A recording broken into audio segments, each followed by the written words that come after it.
السلام علیکم ورحمۃ اللہ وبرکاتہ۔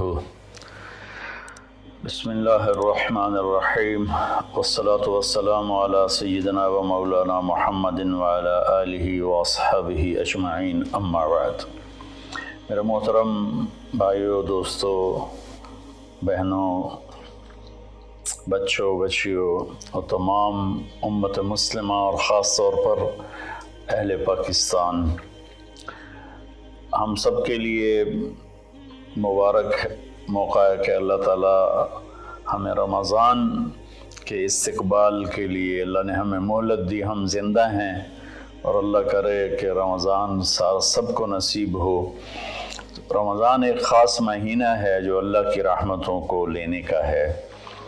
اللہ تعالیٰ کا عرش پہلے آسمان پر آ جاتا ہے، جہنم کے دروازے بند کر دیے جاتے ہیں، جنت کے دروازے کھول دیے جاتے ہیں۔ یہ پہلے کسی امت کے لیے نہیں تھا۔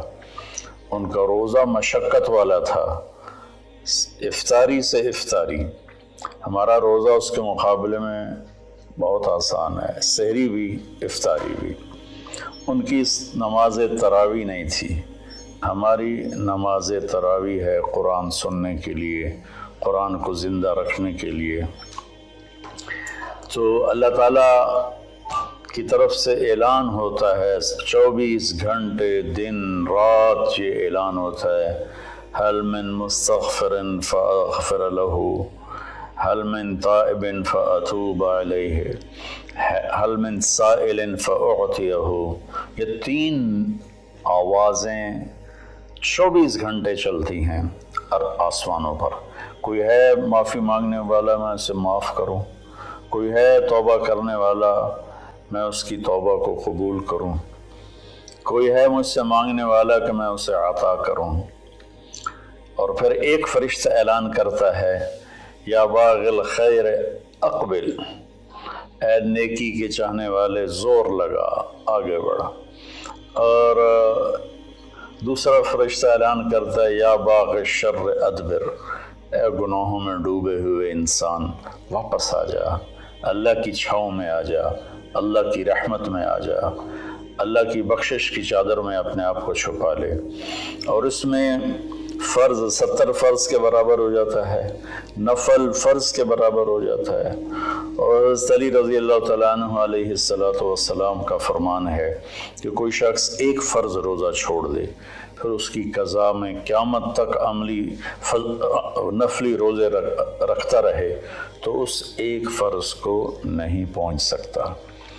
تو سارے دوستوں سے درخواست ہے کہ روزے کا اہتمام فرمائیں اور اللہ کی رحمت کو لوٹ لیں۔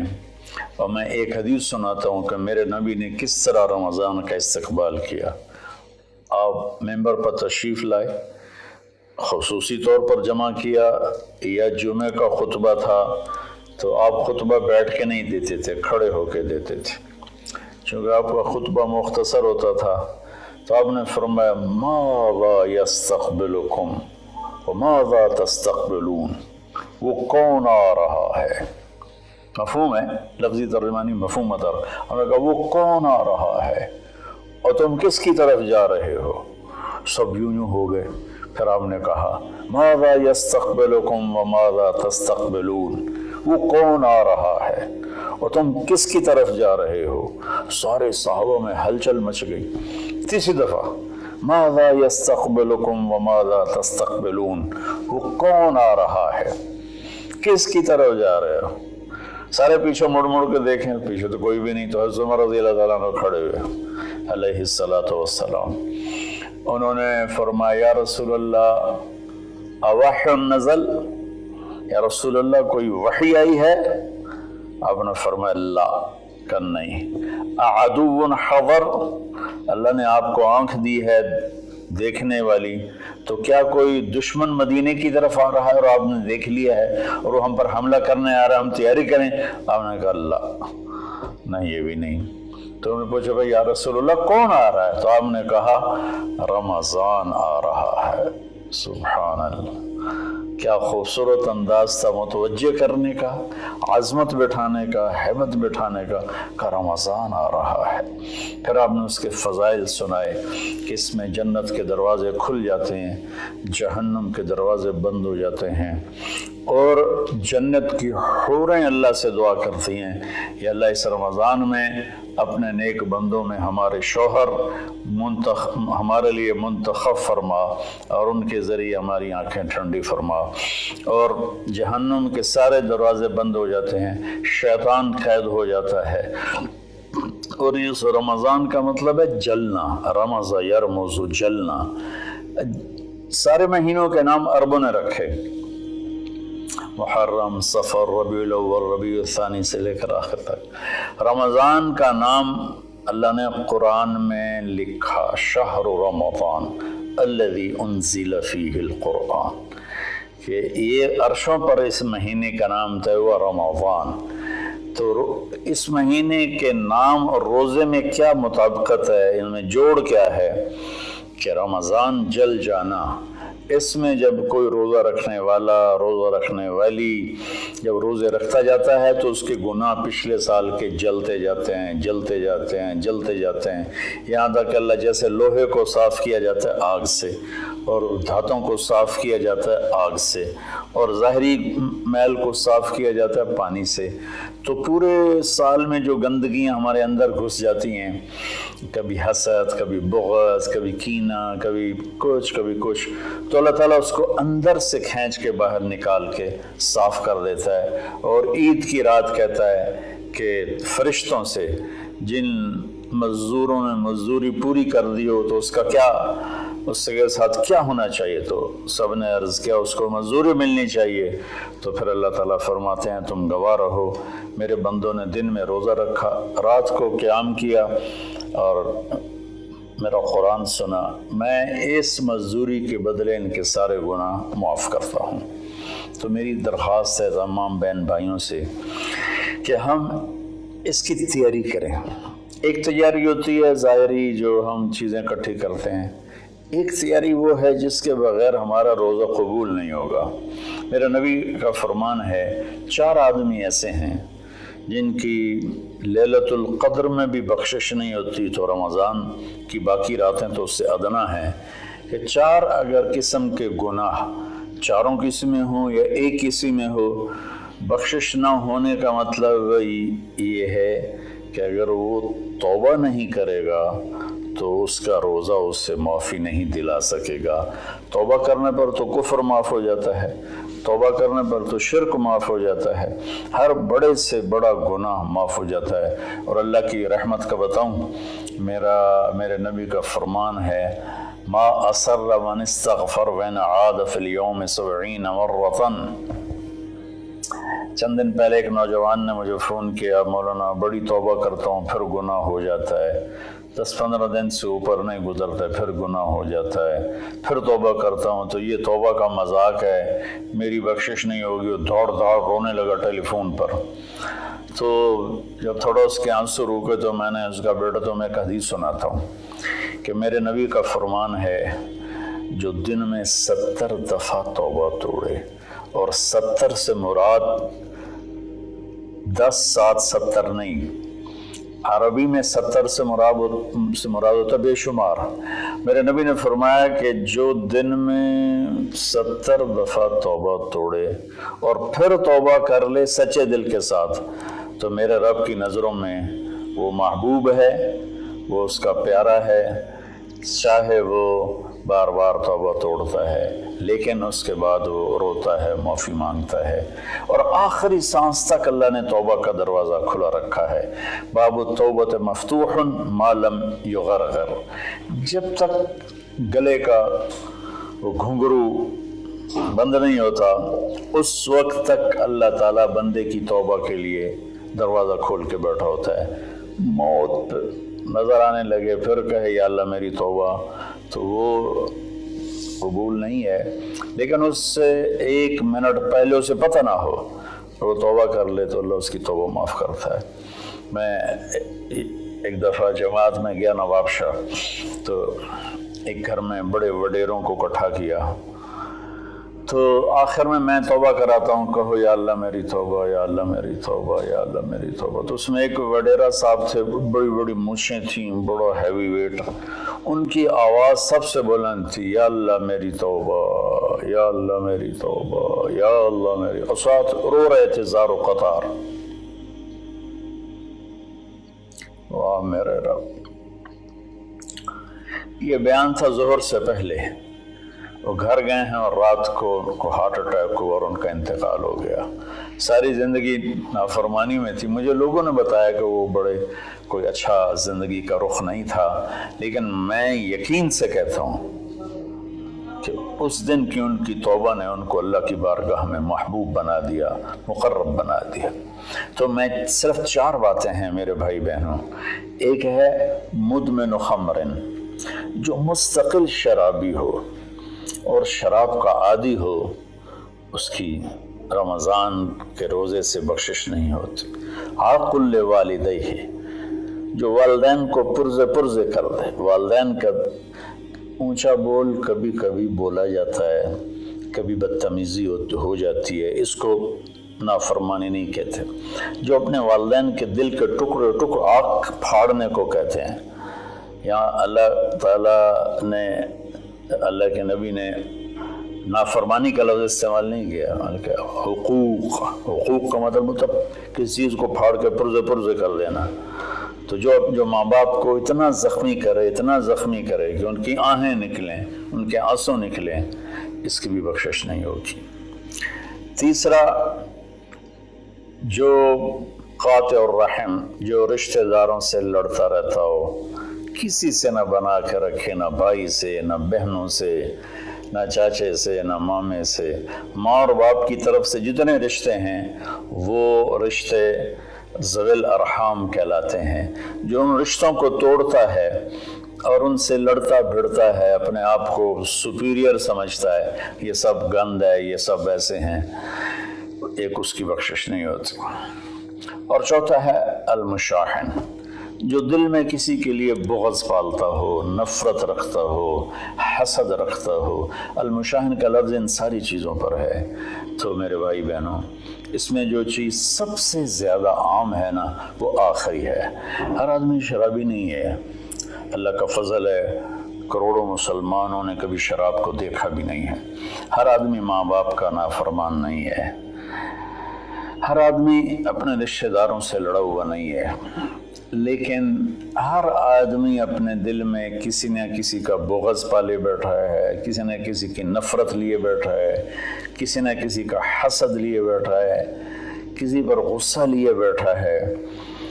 یہ چونکہ انسان کی فطرت ہے کہ وہ منفی چیزوں کی طرف جلدی جاتا ہے، نیگیٹیوٹی کی طرف ایسے جاتا ہے جیسے پانی اوپر سے نیچے، اور پازیٹیو چیزوں کی طرف جانا مشکل ہوتا ہے جیسے نیچے سے اوپر جانا۔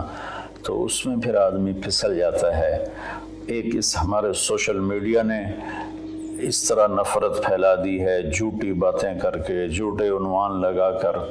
تو میری گزارش ہے سارے بہن بھائیوں سے، ہم رمضان کی تیاری کریں۔ کیا تیاری کریں؟ ہم اللہ نہ کرے کوئی شرابی ہو، کوئی ہے تو اللہ کے واسطے توبہ کر لے۔ اللہ نہ کرے کہ کوئی ماں باپ کا نافرمان ہو، ہیں بہت سے ہیں، کوئی ہیں تو وہ توبہ کر لیں۔ اللہ نہ کرے کوئی رشتہ داروں سے لڑتا رہتا ہو، کوئی ہے تو وہ توبہ کر لیں۔ میرا رب نہ کرے کہ ہمارے دلوں میں میل ہو، ہم اپنی میل کو صاف کر لیں۔ میرے نبی نے فرمایا کہ اے میرے بیٹے انس، میری ایک عظیم الشان سنت ہے، میں شارٹ کٹ کر کے بتا رہا ہوں، اگر تو اس پہ قابو پا گیا تو تو جنت میں میرا ساتھی بن جائے گا۔ اور وہ یہ ہے کہ اس دل کو پوری دنیا کے انسانوں کے کھوٹ سے پاک کرتے۔ لیس فی قلبک غش لأحد فافعل۔ تو اس آخری مضمون پر میں گزارش کرتا ہوں، اپنی بات بھی ختم کرتا ہوں، کہ ہم ایک دوسرے کو معاف کریں۔ چونکہ ہمارا ملک تقسیم ہے بہت سے طبقات میں، مذہب کے نام پر بھی بے شمار طبقات ہیں اور نفرت سے بھرے ہوئے ہیں، سیاست کے نام پر بے شمار طبقات ہیں، نفرت سے بھرے ہوئے ہیں، قوم کے نام پر، زبان کے نام پر، اور बाहमी आपस की रंजिशों के नाम पर छोटी छोटी बातों पर पूरा पाकिस्तान फिरा हूँ और कई दफ़ा फिरा हूँ। हमारे दिल बहुत ज़्यादा गंद से भरे हुए हैं। तो मैं सबके सामने हाथ जोड़ता हूँ, भाइयों अपने दिलों को साफ़ करो, सबको माफ़ करो। मैं सबसे पहले सारे सामाईन से माफ़ी मांगता हूँ कि अगर मेरी वजह से किसी मेरे भाई बहन का दिल दुखा हो, चूँकि बोलने वाला नबी नहीं होता, बोलने वाला इंसान होता है और कभी भी नहीं हो सकता कि वो ख़ता ना करे, ये नामुमकिन है। सिर्फ वही की सिफत है, ख़ता से पाक है। बाकी बड़ी से बड़ी किताब हो लिखने वाले या बोलने वाले की ज़बान हो, उससे ख़ता कबूल निकलता है। हमें उसकी अच्छी तावील करनी चाहिए। बहरहाल मेरी वजह से अगर किसी का दिल दुखा है तो चूँकि कल हो सकता है रोज़ा हो जाए, वरना परसों का तो इंशाअल्लाह यकीनी है, तो मुझे आप सब अल्लाह के लिए माफ़ फरमा दें। मैं नहीं चाहता हूँ कि मेरी वजह से मेरे किसी मुसलमान भाई बहन के दिल में कदूरत हो और मैं उसका सबब बनूं। तो मैं सबसे माफ़ी मांगता हूँ, हाथ जोड़ के माफ़ी मांगता हूँ और आपसे दुआ का तलबगार हूँ। चूँकि मैं हर वक्त बोलता हूँ, मेरी बात अल्लाह ताला लोगों तक पहुँचाता है, तो उसमें ऊंच नीच भी हो जाती है, गलत भी हो जाता है, सही भी हो जाता है। तो इसलिए सबसे पहले मैं अपनी तरफ से माफ़ी मांगता हूँ और मैं आपसे कहता हूँ सबको माफ़ कर दें। वो छोटी छोटी बातों पे लड़, इससे मुझे खाने पे नहीं बुलाया, बोलचाल बंद हो गई, इससे मुझे सलाम नहीं किया, बोलचाल बंद हो गई। इतने छोटी छोटी बातों पे हमारी लड़ाइयाँ चल रही हैं। इसने हमें रिश्ता नहीं दिया, बोलचाल बंद हो गई। तो बहुत छोटी छोटी बातें हैं जिस पर लड़ाइयाँ शुरू हो जाती हैं, नफ़रतें शुरू हो जाती हैं। तो मेरी आप सबसे गुजारिश है कि हम रोज़े का एहतमाम करें, तरावी का एहतमाम करें। रमज़ान में कुरान उतरा और रमज़ान की सबसे बड़ी इबादत कुरान की तिलावत है। सारे ज़िक्र अज़कार सिवाय जो सुन्नत अज़कार हैं वो करके बस सारा दिन आप कुरान पढ़ें। मेरे एक दोस्त हैं, मेरे साथी थे रायमंड में, मौलवी सनाउल्लाह साहब, वो रमज़ान में एक दिन में कुरान ख़त्म करते हैं। अब बीमार हो गए तो 3 दिन में करते हैं। उनका सारे साल का मामूल है, 3 दिन में कुरान ख़त्म करते थे। अब काफ़ी बीमार हैं, अब पता नहीं उनकी क्या सूरत हाल है, बांग्लादेश में होते हैं, लेकिन उनका आम मामूल था ज़्यादा से ज़्यादा 1 हफ़्ता कुरान ख़त्म। तो हम बाकी नफली इबादत, इशराक है, अवाबीन है, चाश्त है, सारा कुछ करें, लेकिन एक तरावी का एहतमाम करें कि हर सजदे पे 1500 नेकी लिखी जाती है। और एक कुरान की तिलावत का एहतमाम करें, झूठ ना बोलें, गीबत ना करें, हसद ना करें, बोझ ना रखें, माँ बाप से नाराज़गी ना हो, शराब से दूरी हो। ये चंद चीज़ें हैं। और इस वक्त हम एक बड़ी मुश्किल से गुज़र रहे हैं जो कि एक वबाई मरज़ की शक्ल में पूरी दुनिया पे छा गई है। और अल्लाह ताला ने एक ज़र्रे के से भी छोटे जरासीम के ज़रिए अल्लाह ने पूरी कायनात को हिला के दिखा दिया है कि रब्बुस समावाति वल अर्द फस्तबिर लिइबादतिही हल तअलमु लहू समिया। क्या चैलेंज है इस लफ्ज़ में। अल्लाह कहता है कोई तेरे रब के मुकाबले में आने वाला है? सुभान अल्लाह। तो अल्लाह ने ताकतों को झुका दिया और उनके नाक ज़मीन पे रगड़वा दिए। तो इस वक्त ना हमारे मालदार लोग तकलीफ़ उठा रहे हैं। कई मेरे दोस्तों ने बताया कि अरबों रुपए का माल तैयार किया क्योंकि हमारा सीज़न था और वो स्टॉक हो गया, सारा पैसा उसमें पड़ा हुआ है, ख़रीदार कोई नहीं है, उधार भी कोई नहीं लेता है। तो सबसे ज़्यादा जो मुतासर है वो हमारे गरीब लोग, दिहाड़ीदार और रोज़ाना की मेहनत करने वाले, रेड़ी वाले, छाबड़ी वाले, साइकिल पे फेरी लगाने वाले और अपनी कुदाल लेकर चौक में बैठे होते हैं कि कोई काम पर ले जाए। तो मैं हाथ जोड़ता हूँ, अपनी ज़कात जितनी आप निकाल सकते हैं इन गरीबों को ढूंढ ढूंढ कर इनके घरों तक पहुँचाएँ। चूँकि एक लॉकडाउन की शक्ल बनी हुई है तो एहतियात से चलना फिरने की तो इजाज़त है, गवर्नमेंट ने दी हुई है। تو میری درخواست ہے کہ اس وقت زکوٰۃ کا سب سے زیادہ حقدار وہ طبقہ ہے جن کے گھر میں فاقے ہیں اور چولہے نہیں جل رہے، چونکہ روز کی تازہ کھاتے تھے۔ اس وقت ہمارے غریب بہن بھائی وہ سب سے زیادہ آپ کی زکوٰۃ کے حقدار ہیں۔ کھول دو اپنے تجوریوں کے دروازے، وہ اللہ کے نام پہ دو۔ اس وقت آپ کی زکوٰۃ، صدقات، خیرات ساری کی ساری ان کو جاتی، کھانے بنا بنا کے بھیجو، راشن کے پیکٹ بنا کے بھیجو۔ یہ اس وقت آپ کی نوافل سے بھی بڑی عبادت ہے، اور زکوٰۃ تو ویسی فرض ہے۔ تو اللہ تعالیٰ مجھے آپ کو اس رمضان میں زندہ بھی رکھے اور اس کے آداب کے مطابق ہمیں کام کرنے کی توفیق دے۔